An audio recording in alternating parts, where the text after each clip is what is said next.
में बहुत बड़ा संदेश है बिहार की धरती से, पटना की धरती से या उस मगध की धरती से कह लीजिए, जिसका इतिहास बेहद गौरवशाली है।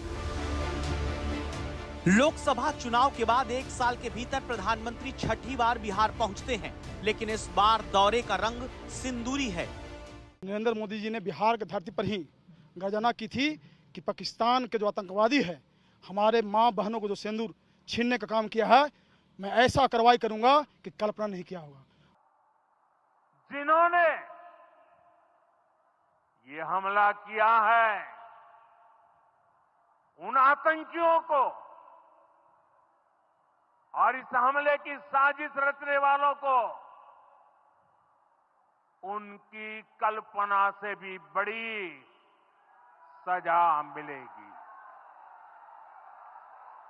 सजा मिलकर के रहेगी।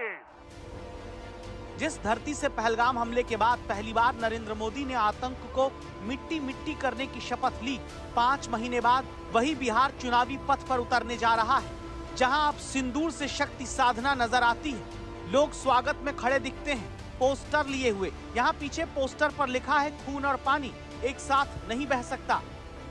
प्रधानमंत्री का रोड शो खास है। यहाँ बीजेपी का निशान, झंडा कम दिखता है, तिरंगा ज्यादा नजर आता है।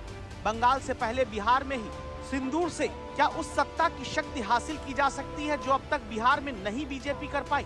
दूसरे पोस्टर पर गौर करिए, लिखा है कि आतंकियों को किया धराशायी, मोदी हैं तो मुमकिन है। बिहार में यही माहौल क्या सिंदूर से राज तिलक कराने को अक्टूबर-नवंबर तक बना रहेगा? जहां अभी प्रधानमंत्री के रोड शो के दौरान पटना में ब्रह्मोस मिसाइल का मॉडल लगा हुआ दिखता है। अब इन पोस्टर पर गौर करिए, जहां लिखा है कि न देश झुकेगा न बिहार का विकास रुकेगा। शौर्य के सिंदूर और विकास के रंग दोनों को जोड़ दिया गया। और ये सिर्फ पोस्टर नहीं, हकीकत भी है, क्योंकि प्रधानमंत्री नरेंद्र मोदी पटना पहुंचकर बिहार को 48,520 करोड़ रुपए की 16 योजनाओं की सौगात दे रहे हैं। इसी विकास के बीच में बिहार को साधने का मिशन सिंदूर भी चलता है, जहां पोस्टर लगा दिखता है कि जो सिंदूर मिटाने निकले थे उन्हें मिट्टी में मिलाया है। अगले पोस्टर पर गौर करिए, सिंदूर का सम्मान, आतंक का विनाश। और सड़क किनारे लगे ये पोस्टर बिहार में सिंदूर से सत्ता साधने का माहौल बना रहे हैं। प्रधानमंत्री का काफिला इस वक्त आज तक के फ्रेम में है। हम आपको दिखा रहे हैं प्रधानमंत्री है और हमारा अभिवादन उन्होंने स्वीकार किया है और इस वक्त ये काफिला आगे बढ़ता हुआ जा रहा है जो बीजेपी कार्यालय है उसकी तरफ। अब आपके मन में ये सवाल हो सकता है कि आखिर बिहार में इतना सियासी सिंदूर क्यों दिखता है, तो इसकी वजह भी समझ लीजिए। बिहार में कभी बीजेपी का सीएम अपने दम पर नहीं रहा है। अकेला हिंदी भाषी राज्य है जहां बीजेपी कभी अपना मुख्यमंत्री नहीं बना पाई। पार्टी यहां कभी 3 अंकों में सीट नहीं जीत पाई। पूरी तरह से पार्टी नीतीश कुमार पर निर्भर रही है। बड़े जनाधार वाला कोई स्थानीय चेहरा बिहार का नहीं है। जातीय गठजोड़ तोड़ने में अब तक बीजेपी यहां सफल नहीं हो पाई। बंगाल से सटा हुआ ये राज्य है जहां जीत का सीधा मतलब है बंगाल तक जीत का संदेश पहुंचना, और बिहार की जीत का मतलब ये भी कि महाराष्ट्र जैसे विपक्षी गठबंधन को हराया तो विपक्ष उठने ही ना पाए।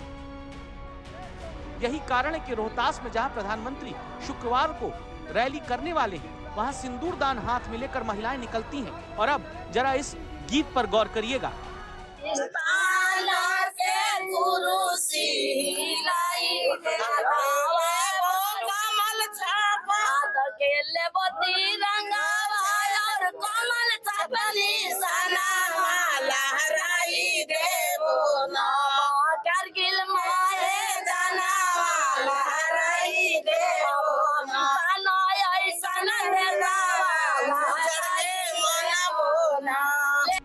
इसी रोहतास में पहले हाथों में मेहंदी से वेलकम मोदी और ऑपरेशन सिंदूर लगाती महिलाएं भी प्रधानमंत्री के स्वागत की तैयारी में दिखी हैं। जिस इलाके में अब शुक्रवार को प्रधानमंत्री की रैली है, इसका सियासी गणित भी अहम है, क्योंकि 2020 के विधानसभा चुनाव में दक्षिण पश्चिम बिहार के इलाके में 22 सीट में 19 पर महागठबंधन के उम्मीदवार जीते, जबकि बीजेपी को 2 और बीएसपी को 1 सीट मिली।